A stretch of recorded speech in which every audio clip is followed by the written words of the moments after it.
Bueno, les doy una introducción. Luis es una eminencia de estos temas, de los deslices del cristianismo, digamos, en términos de comprensión de lectura bíblica. Y vamos a analizar, es probable Sí, que el capítulo más descontextualizado en toda la historia del cristianismo. puede ser perfectamente, sí. Y, Perfectamente. Mira, además he traído una Biblia cristiana, católica, para que por lo que lo pone aquí, es muy importante para cuando llegue a la parte, decirlo aquí con una Biblia católica, ¿eh? sí, Para que luego no digan que tengo una Biblia católica y varias cristianas protestantes. para que Venga. no digan, para que no digan que estamos manipulando, ¿no? Ah, exactamente, exactamente, porque dicen, este manipula. Bueno, pues empezamos si quieres, ¿no? De una. Sobre Isaías. Bueno, pues, por ejemplo, hay que decir que, bueno, ahí tenemos nosotros el texto masotérico, evidentemente, y luego hay un texto que también es el manuscrito de los rollos del mal muerto. Entonces, hay una pequeña diferencia, pero como sabes, el texto más o menos es muy parecido. Lo que pasa es que aquí solo voy a usar un fragmento que es algo diferente, que ya lo usaré un poco más adelante, porque no quiero que esto se alargue mucho tampoco. No vamos a hacer aquí 10 versiones de Isaías 53 o 10 vídeos, ¿no?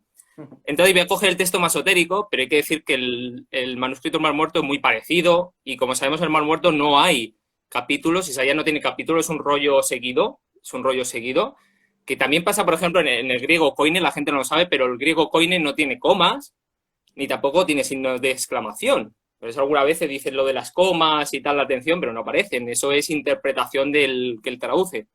Entonces, quiero decir eso y quiero explicar que aquí tengo una Biblia católica, porque la Biblia católica nos dice que, bueno, ya sabemos que los segetas nos dice que hay un proto-Isaías, que es del 1 al 39, luego el deutero-Isaías, que es del 40 al 55, y luego tenemos el trito-Isaías, que es del 56 al 66, porque dicen que son periodos distintos cuando se escribieron.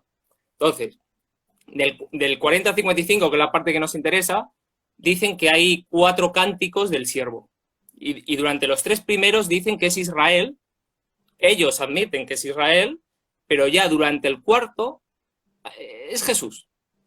No sabemos por qué, pero ahí es Jesús. Y los otros 3 son cántico del siervo que es Israel. Y lo ponen así. Entonces vamos a irnos a la parte, una parte muy importante, que seguro que lo vas a hablar tú, que es Isaías 54 y Isaías 60, que es súper importante, porque yo creo que es el culmen de Isaías, ¿no? Especialmente el 60, ¿no?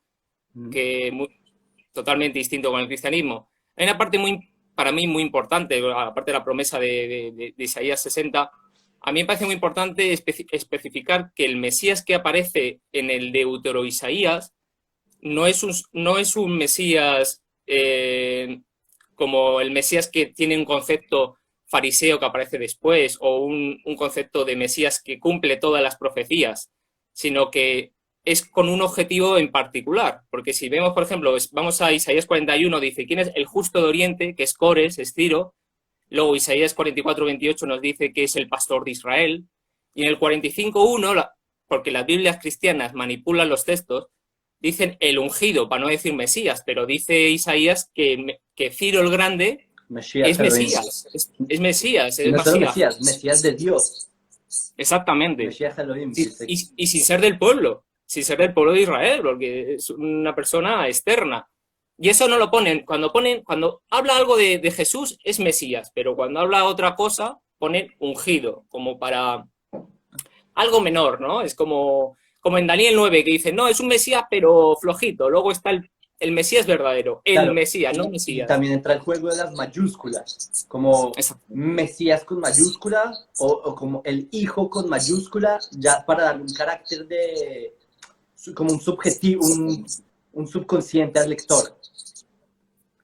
Y es algo muy curioso, por ejemplo, también el propio texto aquí, por ejemplo, si leemos un texto católico que se estudia en los seminarios teológicos y demás, nos va a decir que el griego y el hebreo es distinto en singular y plural, y te lo especifican, además, te lo dicen, que cambia.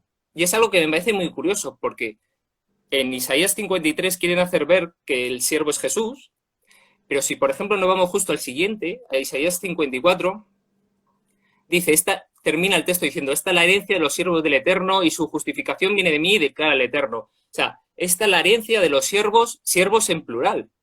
Con lo cual, Jesús, ¿cuántos hay? Esta del 54, ¿qué pasa? Otra vez pasamos a Israel de repente. Ya en el 54 no, ¿sabes? Entonces, hay que decir lo que pasa. El siervo va a sufrir, pero hay una promesa de la reconstrucción de Jerusalén, la reconstrucción del templo, de volver a Sion, incluso una promesa eterna como es, por ejemplo, Isaías 60, que dará la tierra por siempre. Y es algo que tenemos constantemente. Por ejemplo, en Deuteronomio 8.2 nos dice que Dios nos, vamos a decir, que nos humilló durante 40 años para ver qué tenían nuestros corazones. Es decir, que Dios mismo, esto es una prueba que tiene el siervo de Dios y que luego hay una recompensa al final. Luego en Isaías 60 vemos que hay una recompensa al final del siervo, que no podemos ver, por ejemplo, en Jesús con el siervo del 60. Además que dice el santo de Israel, ¿no? A mi pueblo, las naciones, ¿no? Y esa parte es la que yo me quiero centrar. Porque la gente cree que cuando, y aquí tengo la Biblia católica, se está refiriendo a una especie de debate o de diálogo entre Jesús e Israel, ¿no? Entonces, el siervo es Jesús y digamos que los que hablan externamente es Israel. Sí, Pero supuestamente. hay algo muy importante de esa parte, porque me gusta decirlo, porque el 52.13 dice, he aquí que mi siervo será prosperado, será agradecido, exaltado y será muy enaltecido, etcétera, etcétera. Pero luego vamos a ver como en el 14 y en el 15 dice, del mismo modo muchos asombrarán en él, desfigurado como estaba más que cualquier hijo de hombre, su forma más que el hijo del hombre, pero luego dice, así asombrará el siervo a muchas naciones. Lo cual aquí, esto lo omite muchas veces, dice, asombrará a muchas naciones. Naciones no son judíos, no son Israel, o sea, naciones es Goim. Claro. Es claro, o sea, lo dice ahí, Goim. Entonces, son naciones, son no judíos, son externos a Israel. Dice, los reyes cerrarán la boca a causa de él, pues verán aquello de lo que no estaban informados, y luego dice, y entenderán lo que jamás habían oído. Y aquí hay que centrarse, porque dice que los no judíos, los externos, los reyes, etcétera, etcétera, van a escuchar lo que jamás habían oído sobre el siervo. Entonces, aquí no están los judíos. Habla de un siervo que no nació, o sea, los no judíos, las naciones, los goín, van a escuchar. O sea, no es Israel. Entonces, esa parte es muy importante porque Isaías 52 simplemente se salta para, a pesar de que empieza en Isaías 52, el 53, se salta porque dice naciones. Entonces, claro, ya ahí no encaja Israel. Entonces, ¿quién es el debate? ¿Jesús y los no judíos?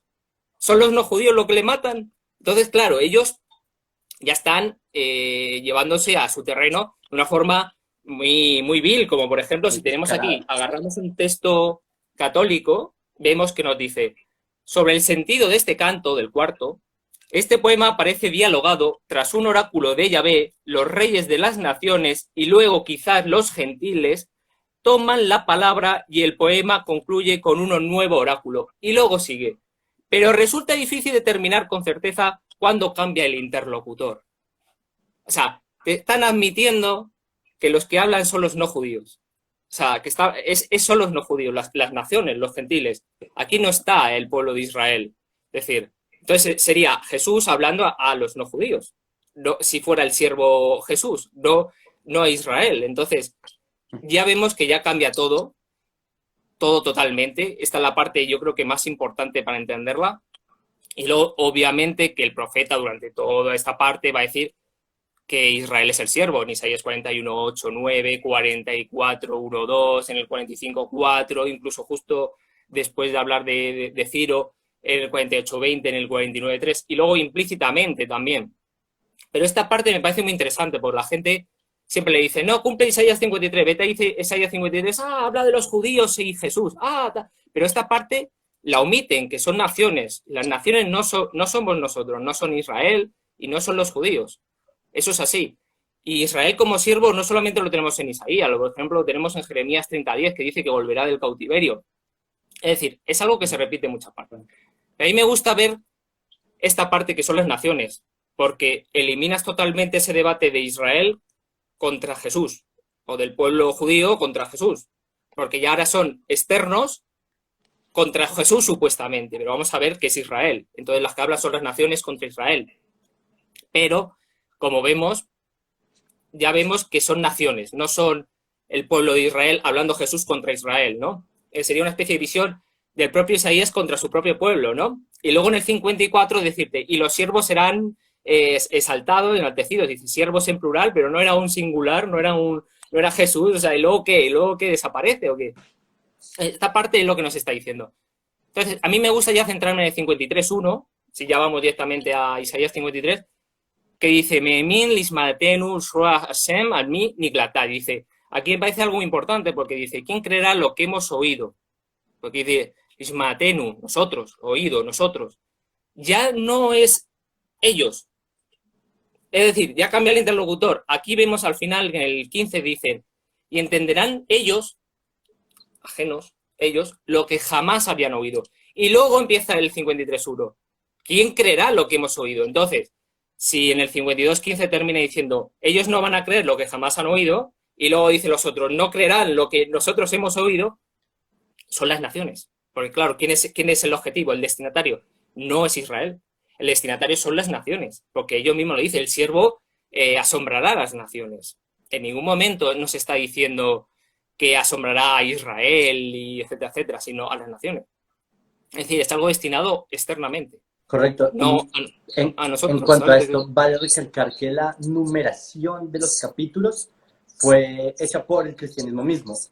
Exactamente. Y de hecho, si uno ve el texto en hebreo, empiezan en la mitad del 52 de ese capítulo. Hay un espacio que es donde empieza el 52, Sí. donde tú dijiste que empieza, pero el cristianismo deliberadamente separó eso para hacer lo que tú estás explicando, para tratar de separar los conceptos y empezar a decir, no, el 52 era un tema y ahora estamos en otro tema, pero realmente el texto hebreo es el mismo. Totalmente. Y luego tenemos algo muy, muy importante, o para mí muy interesante, que es que dice que se sorprende. Dice, se sorprende, ¿no? Se van a sorprender del siervo, ¿no? Claro. Pero es algo que no es único de Isaías 53, lo tenemos en el 54, en el 60, pero incluso de Miqueas, que como tú y yo sabemos, Miqueas e Isaías comparten textos. Es decir, por ejemplo, cuando hablan de la profecía de que cuando vengan los tiempos mesiánicos, la Torá saldrá de Jerusalén. Es un texto copiado tanto en Miqueas como en Isaías. Pues si nos vamos a Miqueas 7, hay algo muy importante que nos dice, naciones verán y se avergonzarán de todo el poderío de ellas, pondrán la mano sobre la boca y sus oídos mismos se ensordecerán. Es decir, se van a sorprender y se van a avergonzar de lo que hicieron. Las naciones. Hablando de lo externo, porque luego al final Miqueas también es como Isaías. Al final termina con que el pueblo, los no judíos, van a Jerusalén a estudiar la Torá. Y sale de Jerusalén la Torá.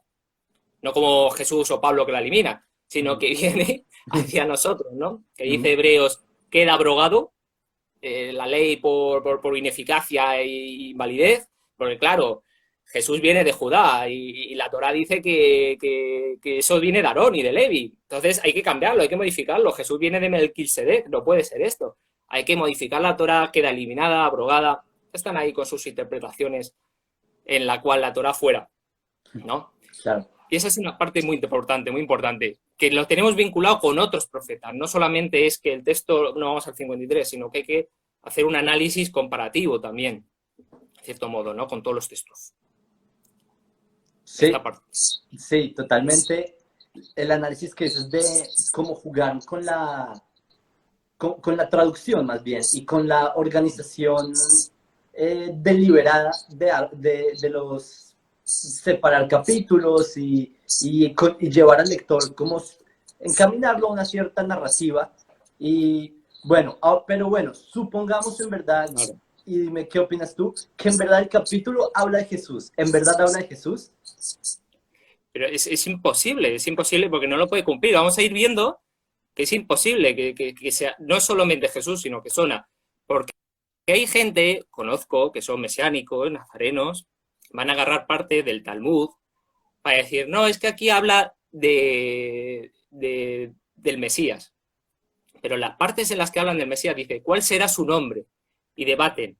Como habla de las enfermedades que vamos a hablar ahora, dicen, no, es el que tiene lepra y tal se llama como él, pero están discutiendo sobre el nombre, no están diciendo que Isaías 53 se refiere al Mesías, están discutiendo sobre cuál será su nombre. Es un debate pues, como el que podríamos tener cualquiera, ¿no? ¿Cómo Claro, se llamará? y en todo caso Eh, Jesús no tenía lepra hasta donde yo sé. claro, a eso es lo que viene, esto es lo que he venido. Sí, abajo dice Luismi que dice, no he venido a abrogar la ley sino a cumplirla. Eso es medio cierto, es medio cierto, porque hay partes en las cuales él mismo vulnera la ley, o sea, no es en plan tal, pero yo lo que estoy hablando es Hebreos. Hebreos es justo después de Pablo, es decir, viene más tarde, viene mucho más tarde con una reinterpretación de la muerte de Jesús y la destrucción del templo, ¿no? ¿Qué vamos a hacer ahora con, bueno, pues con toda la ofrenda sacerdotal que ya no la podemos hacer? Entonces pasa a ser Cordero de Dios, Jesús y todas estas cosas. A pesar de que Pablo y los discípulos hacen un sacrificio por el nacirato en Hechos 21-26, es decir, sacrifican corderos, cuando supuestamente Jesús limpia el pecado. O sea, ¿cómo que limpia el pecado y sacrifican corderos? Pero bueno, eso ya es desviarse de la temática al final, si no estamos aquí 1000 años. Entonces, en el 53.2, claro, es que estoy viendo en los comentarios, dicen, oye, y Sí, Rabino yo me Saúl, estaba preguntando si tú los puedes ver. sí, estoy viendo yo ahí abajo, los estoy viendo ahí abajo, estoy viendo ahí abajo. Claro, al final tenemos que hacer un directo de 24 horas, ¿no? Una especie de gran hermano. Entonces, aquí mesiánico. Entonces, el segundo texto nos dice, Bayal, Cayonek, le dice Lefanai, Bacores, tal, dice, se elevó, una su presencia, pero luego hay una cosa que me parece muy importante, dice, sin forma en él ni hermosura, y al ver que no tiene algo apreciable, le desearemos. Aquí vemos una especie de desprecio, ¿no? Y que no tiene hermosura. Bueno, a Jesús no le representa muy feo tampoco, pero dice que como que lo desprecian, ¿no? Y ahora me parece muy importante, bueno, vamos a ir al 3, y ahí es donde yo quiero llegar, que dice, Nisbe bajadal ishin ish bajobot, bidua joliu uchmaster panim imenu, nisbe velo hasanuhu. Dice, fue despreciado y desechado entre los hombres, un hombre de dolores, experimentado la enfermedad, como si se ocultara su rostro de nosotros. Fue menospreciado y no le estimamos. Ahora hay que explicar aquí, ¿qué enfermedades tenía Jesús? Es decir, hay que intentar explicar qué enfermedades tenía Jesús, porque nunca nos dicen que tiene enfermedades. Pero nos vamos a ir un poquito más atrás de Isaías 53 al 49:7, porque nos va a decir, Israel, el que es despreciado por los hombres, la que es aborrecida por las naciones, es decir, los goim, al siervo de gobernantes, reyes verán y se levantarán, príncipes se postrarán por causa del Eterno que es fiel, el Santo de Israel que te ha escogido. Y en el 49:3, que justo viene detrás de esto, dice que Israel es el siervo. Entonces, nos está diciendo que Israel es despreciado por los hombres. Y lo dice aquí claro. Entonces, ¿quién es el despreciado? Israel. Pero porque lo dice el mismo profeta anteriormente. O sea, no hace falta interpretar. Aquí no estamos interpretando. Es un análisis comparativo, Sí, lingüístico, ¿no? es simplemente leer el texto Claro, de principio a literalmente. fin. No hace mal. Simplemente, así de sencillo. Y en Isaías 60:15 nos va a decir de nuevo, en vez de estar abandonada y aborrecida Israel, tanto que nadie pasaba por ti, haré que seas una gloria eterna, el gozo de todos los siglos. Es decir, ya otra vez tenemos más adelante, como Isaías 60:15, ya nos dice al final, de nuevo, en vez de estar abandonada y aborrecida, porque nos lo va a decir en el 54 también, que es una esposa que está abandonada, pero que luego la va a recuperar y la va a engrandecer, etcétera, etcétera, como una esposa aborrecida. Es decir, el texto siempre va a comparar, muchos textos van a comparar a Israel como aborrecida o menospreciada por los no judíos y por las naciones. Al Salmo 44, que nos va a decir, nos pones por afrenta de nuestros vecinos, por escarnio, por burla de los que nos rodean, nos pusiste por proverbio entre las naciones, todos al vernos menean la cabeza. Y luego en Jeremías 30:17, que me parece muy importante, es casi una copia de lo que dice Isaías. Dice, porque yo te devolveré la salud y te sanaré de tus heridas, declara el Señor, porque te ha llamado desechada, diciendo, esta Sión nadie se preocupa por ella. Es decir, te han llamado desechada. Literalmente lo que dice Isaías, despreciado, desechado por... Y aquí lo vuelvo a decir, nadie se preocupa por Israel. Lo dice el profeta Jeremías. Entonces ya tenemos a Jeremías, que viene posteriormente, también nos está diciendo lo mismo. Israel desechada, menospreciada. Lo dicen claramente, no, aquí no vemos una Sí, interpretación. es un motivo que se Ah, repite y que siempre apunta a Israel explícitamente. claro. Aquí no estamos con la interpretación esa del Ruach HaKodesh o del Espíritu Santo, ¿no? Aquí estamos hablando de textos que nos dicen literalmente estas cosas. Y luego hay algo que me parece muy curioso porque no se ponen muy de acuerdo en cuanto Jesús menospreciado o Jesús aborrecido. Porque dicen, no, es que Jesús fue aborrecido o menospreciado por los judíos, por Israel. Y a mí es algo que me parece muy interesante porque yo creo que no se ponen de acuerdo, porque o no han leído sus propios textos, porque si por ejemplo vamos a Lucas 4, dice, y Jesús volvió en el poder del Espíritu a Galilea y difundió su fama por toda la tierra alrededor, y lo dice, y enseñaba en las sinagogas de ellos, y era glorificado. Es decir, iba a las sinagogas y bueno, era allí un superstar, es decir, súper famoso, glorificado. Y luego en Mateo 4:25 dice, le seguían grandes multitudes. Es decir, ¿en qué momento está siendo menospreciado Jesús? ¿Por quién? ¿Por los saduceos? ¿Por quién? Es decir, no lo especifican, porque luego dice, y Mateo 21, la entrada esta triunfal que tiene en Jerusalén, que hay que decir que esa profecía la cumple Nehemías, porque entra en burro y la gente llora porque escuchan por primera vez el hebreo, porque vienen del arameo y escuchan por primera vez el hebreo Sí, y por la cualquier Torá, y nación. se ponen a llorar, y los levitas le dicen, no lloréis, porque hoy es día de júbilo, no llores, Sí, de hija alegría. de Jerusalén. Entonces, claro, aunque ellos dicen, no, tiene que ser una burra, que es una, que es dos, no sabemos al final, los textos también esa parte, bueno, eso ya sacaría 9:9, habría que hablar en otro momento. Entonces, Mateo 21 nos dice sobre la entrada, y la multitud, que era muy numerosa, clamaban, Hosana en el cielo, etcétera, etcétera. Es decir, nos dicen que Jesús era amado por el pueblo. O sea, no estaba Sí, aborrecido en no ningún hay momento. congruencia. Claro, pero luego me pueden decir, no, es que, pero justamente cuando el juicio ya, pues ya no le quieren, porque ya les han comido la cabeza los saduceos y fariseos y ya no quieren a Jesús. Pero es que tenemos Lucas 23:27 que dice, y le seguía una gran multitud del pueblo y de mujeres que lloraban y se lamentaban por él. Entonces, ¿era menospreciado, ¿Cuál es aborrecido o no lo es? cuál es el aborrecimiento? No, no. Claro, entonces al final uno piensa, dice, era aborrecido, era menospreciado, no lo era, pero de Israel sí tenemos los textos que nos dice que es menospreciada, lo dice literal el profeta, ¿sabes? Entonces, no sabemos muy bien, pero por ejemplo, con las enfermedades, alguien me puede decir, pero las enfermedades se refieren a personas, no se va a referir a un pueblo en singular sobre enfermedades. Y para eso vamos a decir otra vez lo mismo. En Isaías, por ejemplo, si vamos a Isaías 1, al 5:6, dice, ¿por qué querréis ser castigados aún cuando habla sobre Judá y Jerusalén? Todavía os revelaréis, toda cabeza está enferma y todo corazón doliente, desde la planta del pie hasta la cabeza. No hay en él cosa sana, sino herida.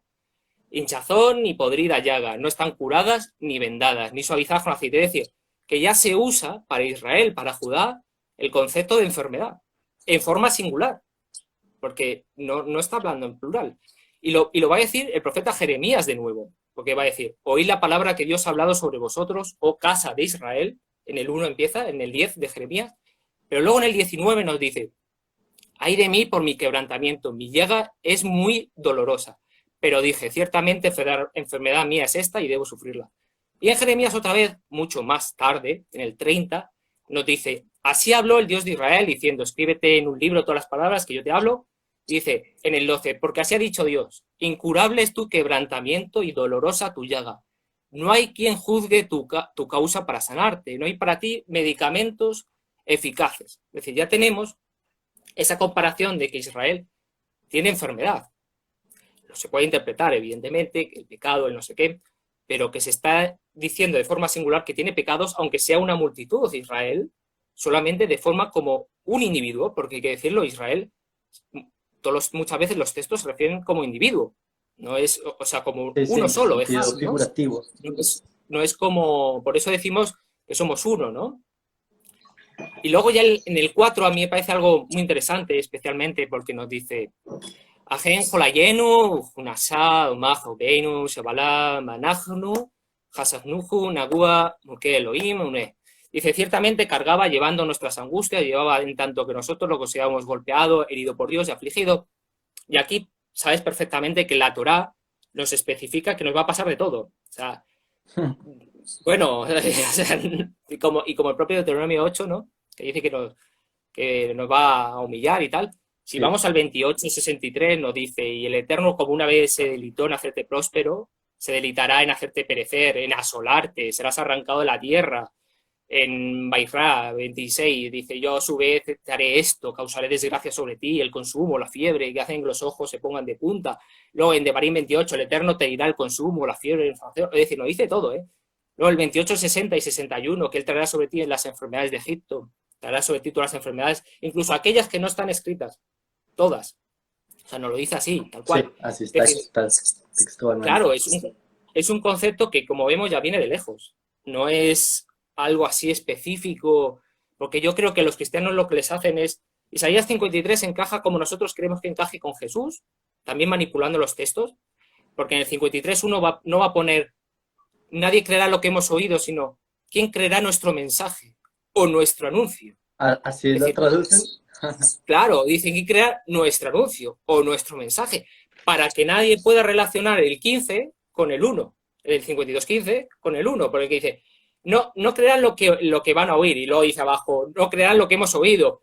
Claro, dice, no vaya a ser que lo miren, claro, pero cuando Sí. tú agarras una Biblia católica para estudiar, para seminarios teológicos, ahí sí te especifican y te dicen que ahí se refiere a las naciones, pero que no se sabe muy bien cuándo se modifican. Bueno, claro, luego viene Jesús y ahí es cuando hay cambio de interlocutor, porque si no, no encaja. Entonces, claro, es algo así. Pero vas a ver en las Biblias que nos dice exactamente eso. Y luego hay una parte muy interesante, que es la siguiente, que nos dice, Peu, Mejolal, Mispadeunu, Meruká, Me Abonoteinu, Mushar, Eslomenu, Alaif, Ubajaburatón y el Palanu. Pero estaban heridos por nuestras transgresiones, aplastados por nuestras iniquidades, y por sus golpes fuimos curados. Y aquí quiero rescatar a Jeremías que estamos hablando antes, porque ya al final, Jeremías en el 57 nos dice, todos los que los hallaban, los devoraban, y sus enemigos han dicho, no somos culpables porque ellos han pecado contra el Señor, morada de justicia el Señor, esperanza de sus padres. Aquí vemos algo muy claro, que es que los gentiles se justifican el ataque a Israel, aquí nos está diciendo que se justifica el ataque a Israel por los pecados, en cierto modo, porque son culpables Israel. Y entonces dice, nosotros hemos atacado y hemos hecho mal a Israel porque ellos son culpables. Entonces, se está justificando a mí aquí algo que aquí se pone arriba, aplastado por tus iniquidades, por sus golpes fuimos curados. Aquí no lo está diciendo, todos los callaban, lo devoraban, sus enemigos han dicho, no somos culpables, es decir, nosotros no tenemos culpa de atacar a Israel, porque ellos son culpables. Y eso lo dice el propio Jeremías 50. No es algo así específico, sino que ya lo tenemos en Jeremías 50. Lo que pasa, yo entiendo que cuando hablan del cristianismo le dicen agarrar Zacarías 9, Miqueas 5, Isaías 53, Salmo Isaías 110. 109, Zacarías 10, 12, tal. Es decir, textos así de un lado y de otro, y no agarran lo mismo. Sí. Así de sencillo. Como un texto Sí, particular, como para... Aquí abajo hay alguien que me está poniendo algo de Pablo sobre Corinto. Hay algo que me está poniendo de Corinto. Yo le quiero decir a ese hombre que vaya a buscar cuando Pablo dice, cuando está en Atenas y hay unas estatuas, que dice que el Dios desconocido, que es una estatua que la podéis buscar en internet, poner Dios desconocido, es una piedra y arriba pone Dios desconocido, pero es una piedra, y Pablo dice, este es Elohim. Una piedra. O sea, imagínate, dicen que es judío, rabino, a una piedra le dice, este es Elohim. Este es Elohim. Dice, Sí. este que adoráis vosotros, este es Elohim, el Dios del que voy a hablar yo, que creó el mundo, es este, una piedra. Una piedra. O sea, y aquí abajo nos dicen eso, dice, ¿no? De que es una locura. Locura es pensar que una piedra es Dios. Para intentar convencer a los Igual al paganos. becerro de oro, decir que un pedazo Claro. de piedra, decir que ese es Dios. Claro, dice, este Dios desconocido que vosotros creéis es del que os voy a hablar yo, y es una piedra. sea, Isaías y la idolatría, pues al carajo, da igual. Aquí la piedra me sirve a mí para que convencer a esta gente y convertirla. Claro, los judíos de allí le tiran piedras, pero Sí. es normal. Pero, o el objetivo suyo era convertir a gente y da igual, si es con idolatría o con lo que sea. Esta parte me parece muy graciosa. Y luego, sobre lo de Dios y tal, es Pablo el que nos dice que hay dos dioses. Satán, o el que sea que entumece el conocimiento de las personas, y luego el Dios verdadero, del cual el rostro es Jesús. Entonces, aquí dice que es locura. Locura yo creo que es creer que existe más de un Dios, para mí, o que una piedra es un Dios. Para mí eso es mucho más bochornoso. Mi Racional. opinión, ¿eh? Pero vamos, que se puede buscar en internet eh, Dios desconocido y vas a ver una piedra, o sea, lo que es una piedra, una piedra ahí, con unas letras en griego, ya está. Y eso es. Y, Entonces, mira, bueno, vamos a ir y es a la curioso parte que un poquito. acá este Ronald dice, no era una piedra, era un espacio vacío. También un espacio, Claro, también afirmar que un espacio vacío es Dios, de claro. por sí también es, ¿cuál es la diferencia entre una piedra y un espacio No, vacío? pero, pero Es, es como es un altar y encima hay una piedra. Y en esa piedra aparecen letras en griego, tal cual, sí, se puede ver y se puede buscar. Van sí, a salir unas letras. y supongamos que no había piedra, el hecho de decir que en un, no sé, en un espacio que Dios se manifiestan de forma espacio-temporal, ya de por sí es una concepción muy limitada de lo que es el mismo concepto del infinito de Dios. Entonces, sin duda, es No, no, una... no. Además, no sé si se ve del ordenador, que se ve, es una piedra. O sea, lo pueden buscar, es una piedra. Es una auténtica piedra en lo que es una auténtica piedra, o sea, una piedra con letras en griego, o sea, tal cual. No hay que irse mucho más allá. Es una piedra, un altar, y arriba pone Dios, el Dios desconocido, tal cual, así. Como ellos lo hacían para no recibir maldiciones de otros dioses que no conocían, ¿sabes? No vaya a ser que, a ver si hay más por ahí y luego vamos a recibir aquí las maldiciones de todos, ¿no? Entonces, claro, la tenían ahí. Pero Pablo, con todo el descaro, dice, este es Elohim, este es Dios. ¿Sabes lo que quiero decir? Una afirmación. Una afirmación buenísima, por cierto, en esa época. Y ya sin hablar del afeitado del rapado para la diosa Isis, eso ya que es buenísimo. Eso ya, un día hablamos de estas cosas, pues son buenísimas, pero nos desviamos. Lo que pasa es Sí, que yo... y yo aquí a los que están presentes les recomiendo entrar a la página de YouTube de Luis, ahora se las Sí, escribirán, que ahí en verdad se desglosan todos estos temas, acá Luis nos está dando una probadita de todo 10 este vídeos de mar Pablo, ¿no? de 10 vídeos de malinterpretaciones que Pablo. se han venido dando con las religiones en el paso de los años y acá en verdad les recomiendo el canal de Luis en Wow. ese sentido. Madre mía, con Pablo tenemos para todo el año. Y luego seguimos una parte que me parece muy graciosa, porque la gente no recuerda, no sé por qué, ven los salmos, pero hay partes que no las recuerdan. No sé por qué, pero Anos va a decir en el 53.6 que dice, todos nosotros como Ah, ovejas nos hemos descarriado. perdón que te interrumpa, Luis. Acá Matitiao Silverman hace una aclaración bastante... es verdad que en el Beit HaMikdash dice Azul Mikdash Beshahanti Betoham, que dice que construyan un templo. Y de verdad que el templo es un lugar donde las leyes espaciotemporales o todos los conceptos, las racionalizaciones o sentidos que nosotros tenemos, las percepciones del mundo en el templo eran diferentes. Por ejemplo, está escrito que cómo era de grande el arca tenía unas ciertas medidas, el arca del pacto, pero el lugar del santo santuario era más pequeño que el arca. ¿Cómo es posible entonces que el Exacto, arca claro. entraba? Entonces, porque las leyes incluso de la misma física, consideramos que el templo no aplican ahí, porque es la misma concepción de que incluso Dios trasciende a las leyes del espacio. Entonces acá esa aclaración es muy, muy apropiada y bueno, gracias por haberla dado. Y bueno, con el tema, Bueno, sí. Nada, simplemente que hay una parte que viene ahora, que es el 6 que nos dicen que como ovejas nos hemos descarriado, cada cual volviese por su propio camino y tal. El Salmo 44 ya nos dice en el Pasuk 12 y en el Pasuk 23, nos dice que nos entregaste como ovejas al matadero y nos has esparcido entre las naciones, pero por ti nos matan todo el día y somos como ovejas que van al matadero. Eso es algo que ya venía de antes.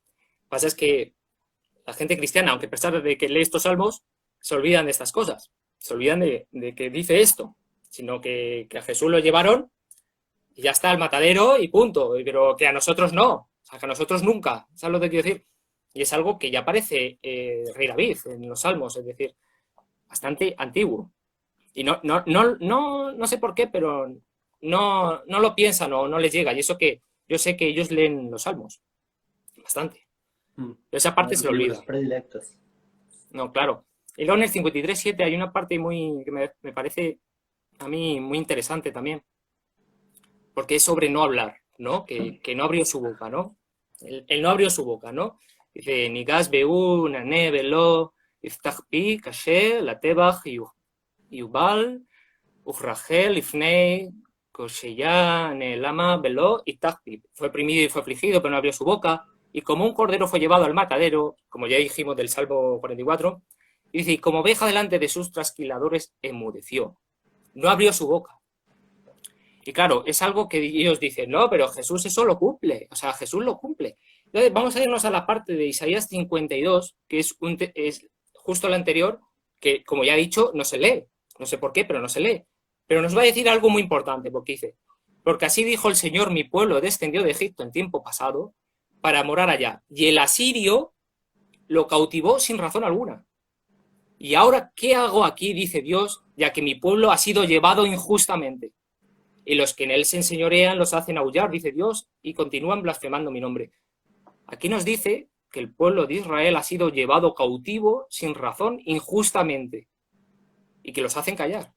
Entonces, en cierto modo, nos está diciendo lo que ya ha pasado, ¿no? Porque hay que recordar que Isaías nos dice que vamos a ir a un exilio. Pero que no te preocupes, porque va a ir todo bien, ¿no? Es decir, vas a volver a Jerusalén, etcétera, etcétera, etcétera.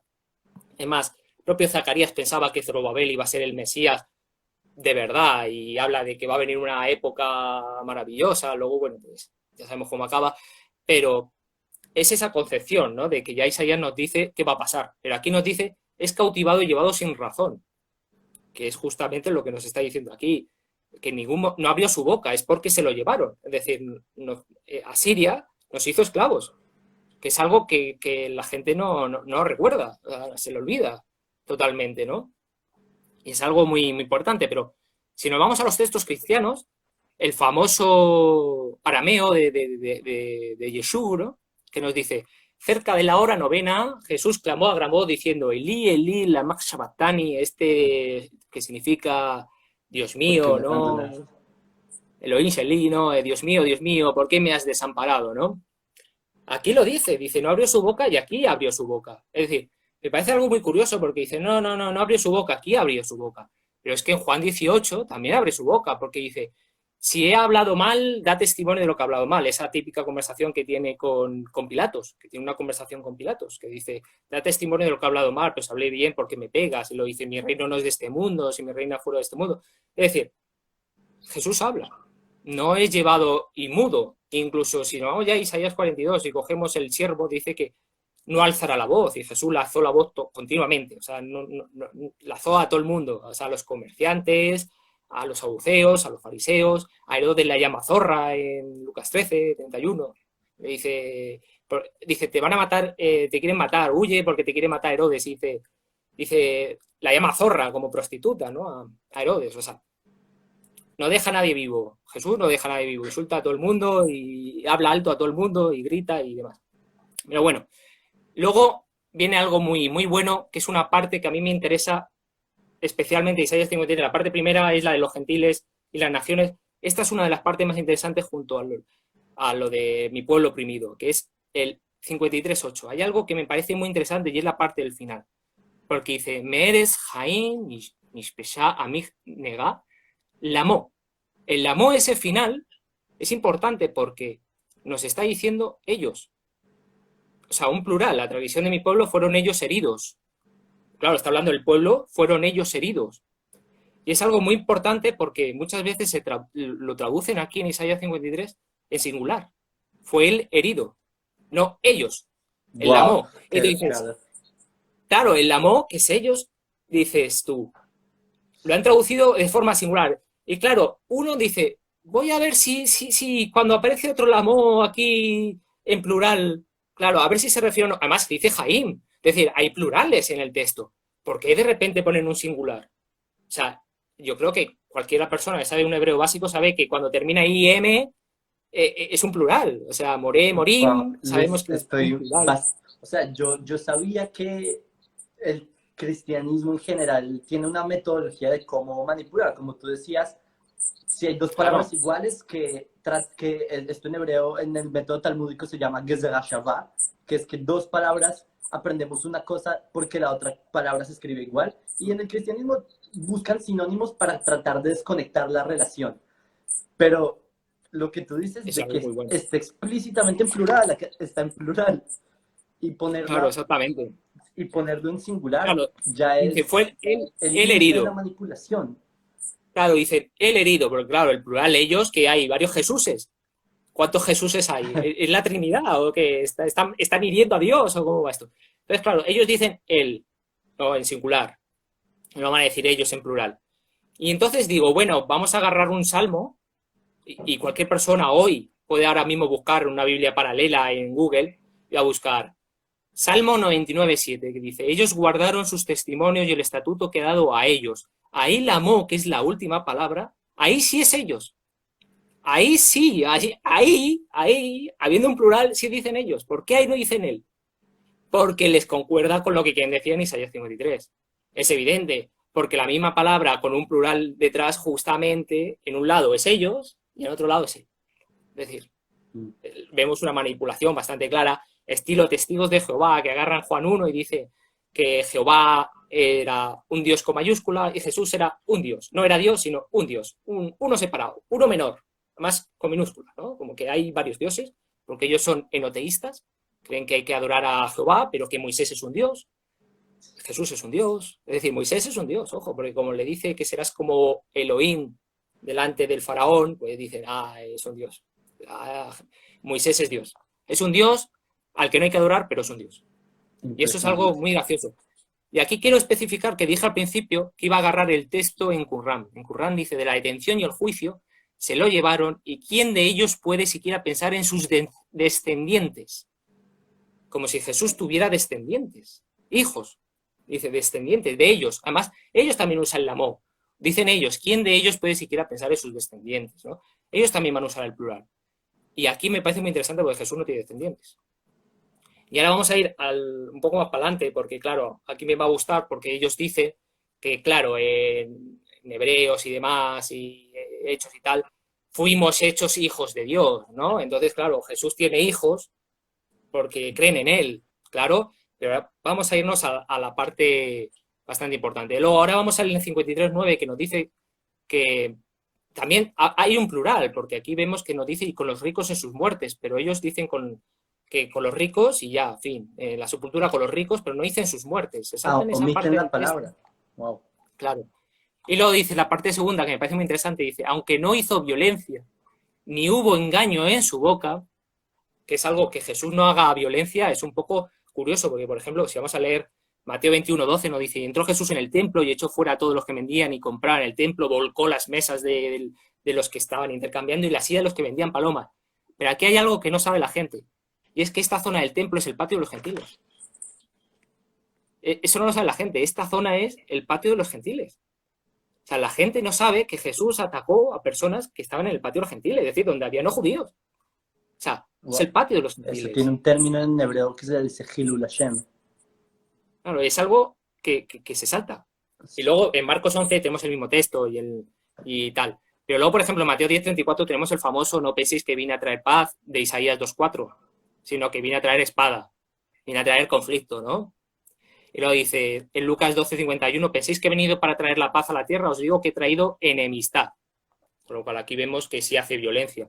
Y no vamos a hablar de Apocalipsis 14:20 o de lo que nos dice Pedro, porque eso ya ahí no se salvan ni los ángeles, porque Pedro dice que cuando venga Jesús va a destruir los cielos en plural, porque claro, nosotros sabemos de los 7 cielos, es decir, va a destruir todos, y a los ángeles y todo, allí no va a quedar ni el apuntador, ni el escriba que hace el Nuevo Testamento, allí no va a quedar nadie, porque dice, va a destruir los cielos y la tierra, los cielos y la tierra, y va a crear una nueva, va a destruir el universo y va a crear un nuevo planeta para nosotros, es decir, para los cristianos. Entonces tú dices, joder, no se salva nadie. Y en Apocalipsis 14:20 dice que la sangre llegará a 1,80 m de alto, de donde los caballos, 1,80 m en 265 kilómetros cuadrados. Tiene que haber un montón de muertes para que 1,80 m, o sea, lo que yo casi mido, yo mido 1,78 m, de sangre en 265 kilómetros cuadrados. Es decir, una barbaridad, un genocidio increíble, más que la Segunda Guerra Mundial, ¿no? Es una cosa bastante bruta. Y ya Pedro ya ni te cuento, porque destruye los animales, destruye los planetas, destruye todo. O sea, no deja a nadie. Yo creo que ni los ángeles, porque no sabemos dónde viven los ángeles, ¿no? ¿Dónde están? O cuál es su presencia, no sabemos nada. Los va a destruir también, porque va a destruir los cielos. Tal cual. Y luego la parte esta del 10, que ya casi terminamos, esta y lo de los botines, y ya terminamos, que es el 53:10, que para mí es muy importante. No sé si lo tienes a mano, vas a ver que nos dice algo muy interesante, que nos dice Bashen, Jafetz, Daku, Gelí, Intashin, Asan, Naso, Ire, Será, Yarij, Yamin, Bejefetz, Hashem, Yayado, Izhla. Dice, el Eterno quiso quebrantarlo por enfermedad. Lo quebrantó con enfermedad. Dice, así ofrecería su alma en restitución. Y aquí vemos que Jesús, si hablamos de Jesús, tiene opción de elegir, porque lo quebranta por enfermedad para ver, es decir, para ofrecer su alma en restitución, es decir, Él lo ofrece voluntariamente, pero Jesús dice, aparta este cáliz de mí, si puede ser, por favor, no puedo vivir, no quiero vivir esto, ¿no? Pero aquí nos está diciendo que es voluntario, y también nos está diciendo que le quebranta con enfermedad, y eso no pasa con Jesús. Y luego la parte siguiente le dice, para que pueda ver su simiente, prolongar sus días, y que el propósito de la eterna pueda prosperar en su mano. Jesús muere joven. Eso de que prolonga sus días y sus días son largos, no. O sea, Jesús muere joven. Sí, 30 claro, y algo años. Claro, por eso. Y luego lo de la simiente, para que pueda ver su simiente, es decir, le alargan la vida para que pueda ver a la simiente. Aquí hay algo muy interesante que quiero para quitarles la potestad o la propiedad de decir, no, pero es que habla de hijos de Dios. No, es que en el futuro son hijos de Jesús. Aquí vamos a atacarlo porque dice la simiente. Y vamos a decir, si no vamos a Bereshit 17:12, es decir, a Génesis 17:12, dice, y de edad de 8 días será circuncidado entre vosotros todo varón por vuestras generaciones. El esclavo nacido en casa, el comprado de plata, dice, de todo hijo de extranjero que no sea de tu simiente. Porque dice, que no sea. Es decir, hijo de sangre, de semen, de sangre, eso es simiente. No es un adoptado, porque dice que no sea de tu simiente. Es decir, ahí Dios hace una separación entre el que viene de sangre y tal, y el que es de fuera.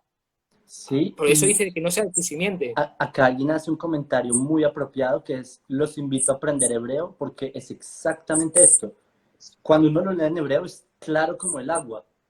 Dice Claro. que va a tener hijos, que va a tener simiente, no sé qué signifique muy bien, pero la palabra zera es tener hijos, procrearlos, tener una relación para tener Claro. hijos. Pero claro, hay que tener una relación, no ser adoptado. Además lo dice, que no sea de tu simiente, que no sea. Es decir, ya está haciendo una separación entre un adoptado o un comprado, o liberado, claro, evidentemente, de esa época de la esclavitud, frente a alguien que es tuyo propio, es decir, de sangre. Es decir, porque la has procreado tú. Entonces, es imposible que Jesús esto, ya nos tenemos que ir a ciertos apócrifos, interpretar de que María habla de María Magdalena, su compañera, y tiene hijos, a Dan Brown con que los hijos de tal, y nos tenemos que ir a la novela de Dan Brown de que tiene hijos y son los reyes de Francia y tal. Sí. Claro, esos hijos ya nos tenemos que ir fuera, ¿no? Tenemos que ir fuera, y esto lo que hace es eliminar totalmente la posibilidad de que sean hijos de Jesús, vamos a decirlo, por creer en él, porque tiene que ser de simiente, y Jesús no tuvo simiente. Entonces, como vemos en todo este texto, hay unas partes muy fundamentales, que es la parte del gentil, la parte de cómo oprimen a Israel, que yo creo que para ti va a ser muy importante si hablas de Isaías 54, la esposa de tal, y luego la parte del 60, que yo creo que la parte del 60 es el culmen de Isaías, ¿no? Donde hay una promesa que elimina el cristianismo, el concepto de qué va a pasar en el mundo mesiánico, ¿no? Porque nos dice, heredaréis la tierra por siempre, no que vas a ir en un rato al cielo y vas a vivir allí, la 1000 Jerusalén años celestial. y no sé qué. 1000 años, 1000 años. Ahí dice por siempre, claro, dice, heredaréis la tierra por siempre. En Claro, Isaías, no sí, dice en que te vas a ir al Isaías. cielo allí. Claro, esa parte yo creo que para ti va a ser muy importante, explicar esa parte, yo creo que para la gente que te ve, yo creo que Isaías 60 es el culmen de todo Isaías, ¿no? Sí, Junto a la profecía de que la Torah va a ser desde Jerusalén, porque nos dice que los no judíos irán a Jerusalén, incluso se dice lo de que agarrarán de cada esquina, ¿no? Que supuestamente es del Sisit, agarrarán de cada esquina a un judío, irán 10 con él a estudiar, es decir, de ir a Jerusalén, estudiar con los judíos y no sabemos muy bien, puede ser el cumplimiento incluso de ellos, de la Torah, porque dice que van a ir con sus enseñanzas y sus leyes, es decir, no sabemos muy bien, pero como no ha venido, no sabemos, así que, pero nos especifica que va a haber la Torah y van a estudiar los no judíos la Torah, va a salir de Jerusalén, no que se exacto. va a eliminar, abrogar, o etcétera, etcétera, etcétera, Sí, etcétera. ni tampoco el Aquí abajo planeta nos Tierra va a dice ser destruido. O sea, Aquí abajo nos dice que viene Jesús ya, que viene Jesús ya y que nos tenemos que arrepentir de algo. Aquí yo he visto aquí un mensaje que dice que Jesús ya viene, ¿no? Y yo quiero decir a esa persona que lea su Nuevo Testamento y que vea que Mateo 24:34 dice, no pasará de esta generación el fin del mundo.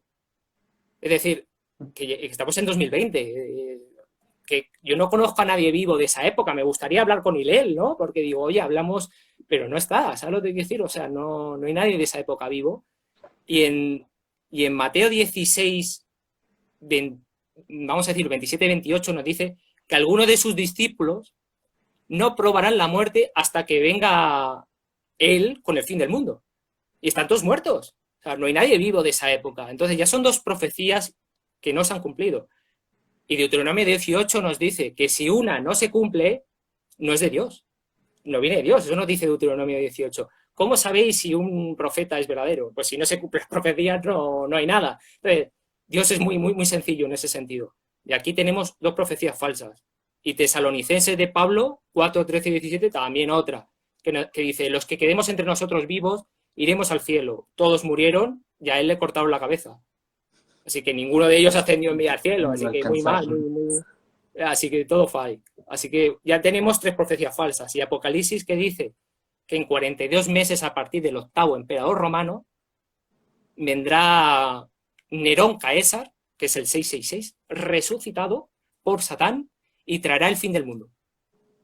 Y dice que ya se han cumplido 5 emperadores romanos y que ya están en el sexto y que va a venir pronto, ¿no? Es decir, que más o menos en torno al 100 iba a ser. Estamos en 2020, ya han pasado esos 42 meses, no ha pasado nada, Nerón no lo hemos resucitado y además no sé cómo pueden interpretar que nosotros, los judíos, vamos a creer en un Nerón resucitado, que no es judío, que se va a sentar en el templo y que vamos a creer en él. O sea, Nerón resucitado, o sea, un romano, un emperador romano, sentado en el templo y nosotros vamos a creer en él. ¿Sabes lo que quiero decir? Imagínate hasta qué punto tienen esa imaginación, ¿sabes? Tienen una imaginación increíble. Pero en verdad el texto no dice eso. Apocalipsis lo que dice es que Jesús va a destruir el imperio romano. Es decir, va a salvar a Israel de Satanás y va a destruir el imperio romano. El imperio romano pasó, hubo 48 emperadores, ya pasó el octavo y no pasó nada. Pero ellos interpretan que ya no es el imperio romano, ahora es el papa y el papado y etcétera, etcétera. Pero no. Ya, o sea, cuando escriben estos textos había 3 papas, el tercer papa. Y ya dice que han pasado 5. O sea que no encaja tampoco con los papas, ¿no? Y no tenía poder la Iglesia Católica. Así que nada, un absurdo. No vamos a creer en Nerón resucitado, sentado en el tercer templo de Ezequiel eterno. No lo vamos a creer. Así que Apocalipsis es una profecía falsa. Es decir, Apocalipsis ya pasó, no pasó, fin, y ya está. O sea, es así, no falló porque dice que iba a venir en 42 meses, no vino. No nos salvó a los judíos tampoco del Imperio Romano, no nos Sí, salvó. ni de nada. Así que nada, eso ya 4 profecías falsas, sin contar las que hace el Espíritu Santo el mismo, que también falla, pero bueno, eso ya es otro tema más pequeño. Y hablamos de las que hace Jesús, ¿no? Jesús ya son 3 falsas y Pablo 1. Sí, el Espíritu Santo también falla. En Hechos 21 falla. En un mismo capítulo haciendo profecía del futuro, en un mismo capítulo, fallan. Dice que le dice, aparecen unos seguidores de Jesús y le dicen a Pablo que, bueno, pues que no puede ir a Jerusalén porque le va a pasar algo, que no vaya. Y dice Pablo, yo por Jesús doy la vida. O sea, que le da igual que le diga al Espíritu Santo que no vaya, él va. Que él, por Jesús, mato o hago lo que haga falta por Jesús. Y le dicen, te vamos a entregar como un cinturón, un cordón, y se lo dan a Pablo. Dice, la persona que lo posea será esposado por los judíos y entregado a los gentiles. Total, que los judíos intentan matar a Pablo, aparece un tribuno romano que le salva, le ata y le entrega a los judíos.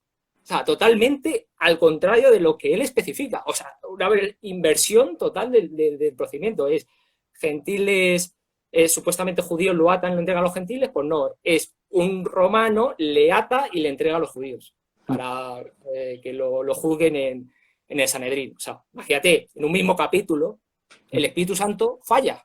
En un mismo capítulo, en un mismo texto, fallan. O sea, es algo que dices tú, vaya Espíritu Santo, ¿no? O sea, en un capítulo, en un versículo que tú dices, en un texto a años luz, vale, pero en un mismo capítulo ya tiene un error.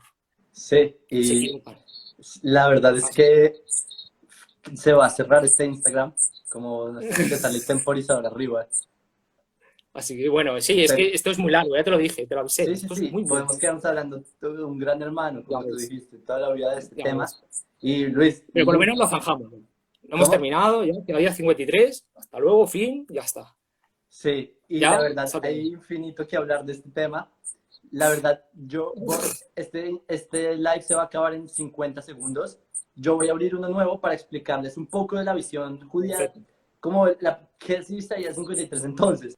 Entonces, Luis, gracias porque aclaraste demasiado, como yo diría, exorcizaste a Isaías 53. Muy extenso, muy extenso. Sí, de verdad, gracias por haber estado, por toda esta ilustración que nos diste. Y nos vemos la próxima con mucha más potencia. Y hasta luego, Luis. Triut, Litraut, Litraut. la vista.